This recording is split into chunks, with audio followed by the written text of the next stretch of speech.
Bom dia, meus lindos. Como foram de final de semana? Espero que estejam todos bem. Vai mais aí uma revisão para vocês. Está no módulo revisional de vocês, no capítulo 3, Gêneros Literários, os textos em verso e prosa. Então vamos revisionar mais um assunto, né? Revisar mais um assunto. Então a literatura aí, ela, para lembrar vocês, ela é uma manifestação artística difícil de ser conceituada. Então, para nos ajudar a melhor entendê-la, né, Aristóteles, em sua arte poética, ele definiu aquilo que achamos de gêneros literários.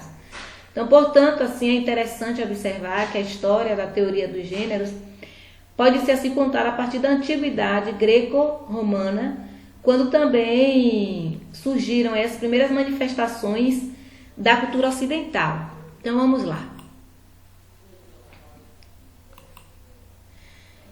Primeiramente, o que é a literatura? Né? É a arte, aquela que se manifesta pela palavra, ela seja falada ou escrita. Então, qualquer rabisco que você faça, né? Nós já estudamos isso, é uma arte. Né? É uma arte. E os gêneros literários, eles reúnem assim, um conjunto de obras que apresentam características análogas de forma e conteúdo. Então, essa classificação pode ser feita de acordo com os critérios semânticos, sintáticos, fonológicos, formas contextuais, entre outros. Então, eles se dividem em três categorias básicas. Nós temos o gênero épico, né, que é o narrativo, temos o lírico, né, que é sentimental e poético, e temos o dramático, que é o teatro. Então, vale também salientar que atualmente os textos literários eles são organizados em três gêneros: narrativo, né, o lírico e o dramático. Então, o gênero do lado aí, nós temos gêneros literários, nós temos o mapa conceitual, não é? O mapa aí conceitual. Então vamos ver aí o que é o gênero, o gênero lírico, não é?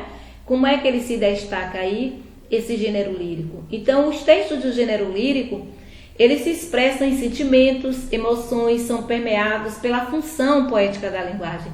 Então neles aí há a predominância dos pronomes e verbos na primeira pessoa, além da exploração da musicalidade das palavras, estão entre as principais estruturas utilizadas para a composição do poema. Então, cuidado para vocês não confundirem aí o eu lírico, né, com o autor. O eu lírico ou o eu poético, então, é uma espécie de personalidade poética criada pelo autor, que dá razão às sensações ou às impressões. Nesse gênero lírico, nós temos a elegia, ode, ecloga, né, e o soneto. Vamos lá. Então, o nome lírico, né, nome vem de lira, é um instrumento musical que acompanhava aí os cantos dos gregos. Os textos do caráter emocional, né, que eu falei da subjetividade, sentimentos da alma. Predominam as palavras e pontuações na primeira pessoa. Segundo Aristóteles, o gênero lírico, ele é denominado a palavra cantada, não é por ser um poema, e quando a gente sempre lê, parece, né, tem aquela ritmidade, tem aquelas métricas, tem as rimas. Então é importante assim ressaltar que o eu lírico ele pode ser masculino ou feminino, independente do autor, certo? Independente do autor. Então podemos encontrar o autor masculino ele sendo masculino, podemos encontrar o autor masculino, o autor, né, no caso, fazendo o poema e o eu lírico ser feminino, o autor feminino e o eu lírico feminino, o autor feminino e o eu lírico masculino. Isso depende, certo? Depende de cada um. Aí eu tenho um exemplo do autor masculino e o eu lírico também é masculino. É Ainda Uma Vez a Deus. Esse poema é de Gonçalves Dias. Então, no módulo de vocês, né, aí no terceiro capítulo, fala sobre esses gêneros literários quanto ao ritmo. Então, todas as produções literárias nessa época aí foram chamadas de gêneros literários, né, de gêneros. Então, a prosa, né, eu vou explicar a vocês aqui, prosa e verso. Então, essa prosa aí é a expressão em escrita contínua, apresentada em forma de períodos, com os quais se constroem parágrafos ordenados em sequência. Então, o texto em prosa, ele ocupa toda a página, não é o preenchimento das linhas, então nos limites das margens do papel. É tipo um texto, por exemplo, se você fizer um texto descritivo, um texto narrativo, um texto dissertativo. Esse exemplo aí é de prosa. né? Então a frequência rítmica é mais fluente em textos que privilegiam o dinamismo e a lógica, como os romances, os contos, né? As fábulas, é mais compassada aí da prosa artística. Então, a qual se denomina essa prosa poética como ao romantismo, ao simbolismo e modernismo. Então, na página 46 do módulo revisional, tem uma prosa narrativa, né? Eu gostaria que vocês fizessem a leitura dessa prosa aí, para que pudessem só mesmo para entender e se inteirar. Já o verso, né, no caso, ele é tradicionalmente, ele pode ser definido como uma frase, então, na qual se verifica um ritmo mais cadenciado. Então, existem aqueles versos tradicionais, vocês já estudaram isso com Lucas, decassílabos, né? Já estudaram os ritmos, versos, aquela sequência A, B, B, A, B, B, então com essas rimas, certo? As métricas e as rimas. Os gêneros literários, deixa eu falar com vocês, quanto à história, para classificar uma obra quanto ao gênero, então toma-se como base as características essenciais, né, desse conteúdo que apresenta.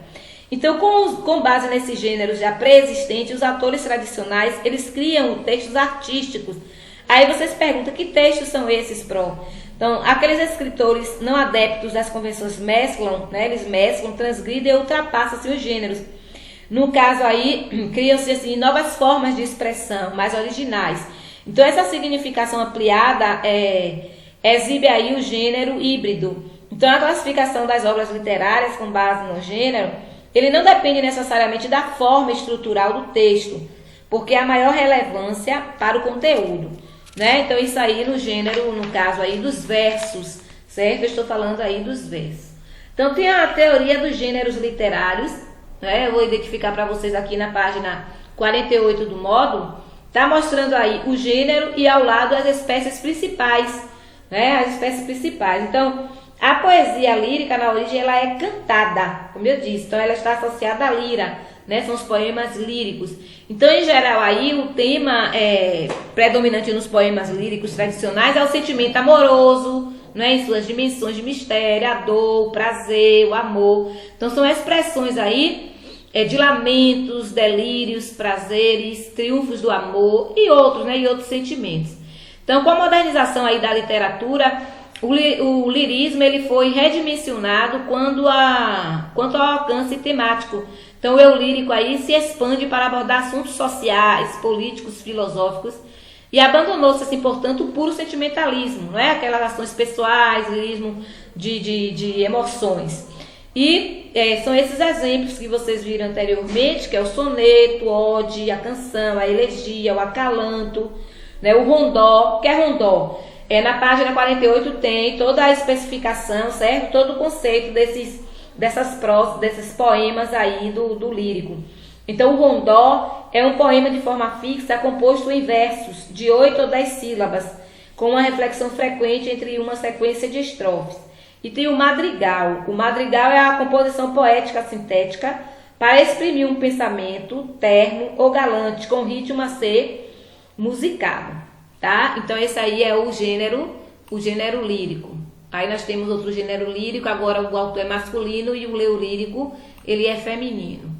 Olha só, autor feminino, eu lírico feminino, não é? Aí com Ana Carolina Garganta é o nome do poema. Já o gênero dramático, nesse caso aí, drama, né? Significa, no caso aí, drama significa ação, né? A gente pensa logo assim, drama significa ação.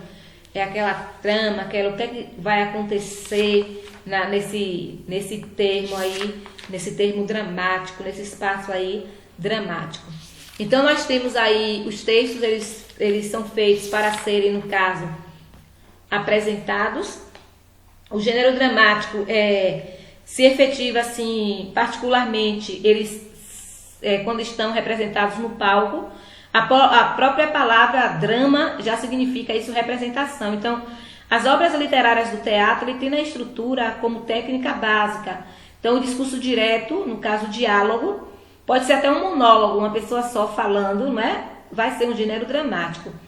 Então, ele é o centro de interesse, é o conflito, então captado diretamente na obra ou no palco pelo espectador. Então a influência dele é mediada pelo narrador. Então os personagens são concretizados pela presença física e os acontecimentos elas brotam da interação entre personagem envolvida no conflito.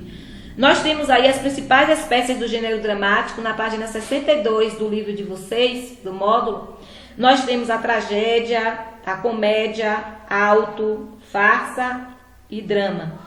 O auto foi escrito muito na época do quientismo, né? Na época da literatura deixa eu lembrar para vocês, na literatura do quientismo, a literatura da formação, quando ocorreu a catequese dos índios, com os jesuítas, Manuel da Nóbrega, José de Anchieta e Fernão Gardim, né? Eles fizeram essa literatura de formação, é chamada literatura jesuítica ou catequética.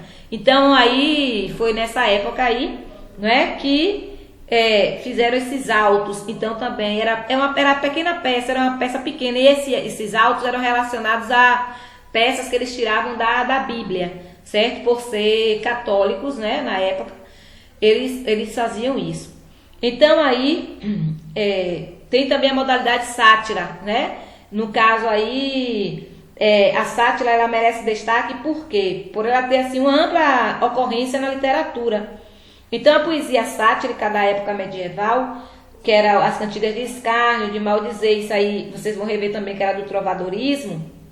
Então no Brasil, na colônia barroco, foi marcante assim o tom sático das obras em verso do poeta Gregório de Matos. Então no Brasil, né, a colônia Árcade, ele coube a Tomás Antônio Gonzaga a satirizar a sociedade e o governo nas famosas cartas chilenas compostas em poemas. Já no modernismo, ele é notável e irreverente, né, a sátira poética do poeta Oswaldo de Andrade. Aí nós temos também as sátiras de composições poéticas sarcásticas. Elas objetivavam ironizar, criticar, elas ridicularizavam outras obras de arte, que eram comportamento ou ideologias. Por exemplo, uma função importante, né, da sátira é parodiar, né, no caso, uma paródia. Então, tivemos também as sátiras no período barroco, tá? Então, tudo isso aí são exemplos do gênero dramático. As modalidades eu já falei, né, anteriormente, a tragédia, a comédia e a tragicomédia, né, no caso aqui não é frasa não, viu gente? Saiu errado, é farsa, certo? É farsa. Aí nós temos as modalidades, olha, que eu falei delas, né? Então a gente vai falar agora do gênero épico. Então assim, são consideradas as duas versões do gênero narrativo. Nós temos o gênero épico, com a produção poética denominada epopeia, e o gênero narrativo ficcional, que é a nomenclatura mais atualizada no momento. Então o gênero épico, cuja consagração máxima são as epopeias clássicas. Então é um estudo assim diacrônico, histórico da obra literária. Então tradicionalmente esse gênero épico, ele marca-se pela narrativa dos acontecimentos e feitos de caráter lendário ou histórico. Então para exaltar um povo, aí eles faziam essas narrativas. Então os ingredientes principais de uma epopeia, nós temos a ação, personagens, herói, maravilhoso, o místico. E o assunto do texto épico é sempre de natureza grandiosa, né, coletiva, nacional, para retratar a história e a alma de um povo. Então, há, pois, maior interesse pelo canto do coletivo, pela elevação máxima e heróica das grandezas fabulosas, então das glórias de uma civilização. Então, esse valor aí é universal aí para o gênero épico. A figura humana central das epopeias é o herói, né? Sempre eles marcam lá o herói. Então, capaz de todas as peripécias, valentias, aventuras, amostras de honra e coragem. Então, o herói só não tem a imortalidade dos deuses, né? Então, aí esse gênero épico. Nós temos aqueles filmes medievais, aqueles filmes com seres humanos vestidos com aquelas armaduras. Então, são exemplos de gêneros épicos. Nós temos assim as epopeias, que elas apresentam obrigatoriamente, não é? É assim, grande rigidez mesmo e rigor que se divide em 5 partes, as epopeias. Nós temos a proposição, invocação, dedicatória e narrativa e epílogo. Está na página 49 do módulo de vocês, para que vocês possam dar uma estudada. Então, a proposição é uma exposição resumida do assunto que será exaltado. A invocação é o pedido de inspiração a divindades sobrenaturais, que são musas, semideuses e deuses. A dedicatória, né, que é o oferecimento da obra a uma pessoa ilustre, honrada. A narrativa, que é a parte essencial e extensa em que se expõe os fatos relatados. E o epílogo, né, que é as considerações finais.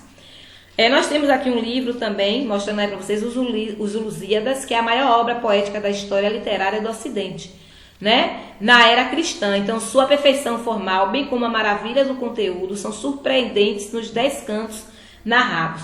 Então, tem também aí, né, que eu estou lendo aqui pelo livro de vocês, essa página 49, para vocês seguirem, tá? Seguirem certinho aí o que eu estou falando.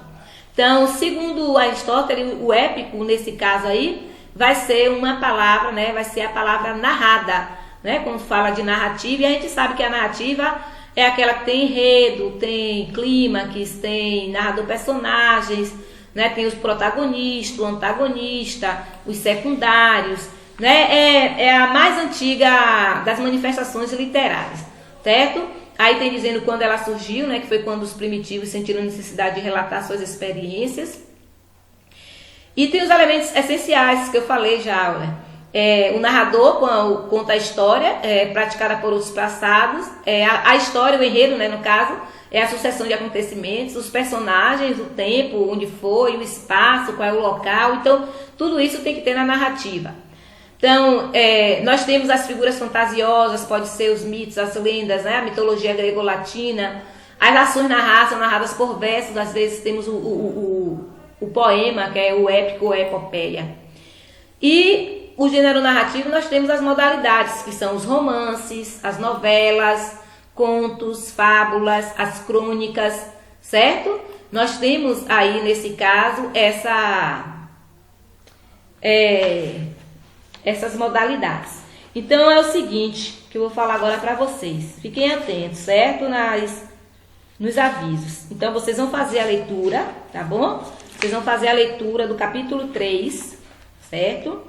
Fazer toda a leitura do capítulo 3, porque está falando sobre tudo isso que eu falei com vocês, gêneros, os discursos diretos, tem o discurso indireto, né? Porque está falando de narrativa, tudo revisão. Quando vocês fizerem a leitura, vocês já vão fazendo, por favor, toda a atividade, tá? Do texto, do capítulo 3. Então, todas as atividades do capítulo 3 é para serem feitas. Vocês fazem, tira a foto e manda para mim, tá? Além dessas atividades do módulo 3, no caso do capítulo 3, desculpa, não é muito grande não. Além dessas do capítulo 3, vocês vão fazer essa atividade aí para relembrar um pouquinho, tá? Para relembrar aí sobre os gêneros literários que está aí no vídeo. Tchau!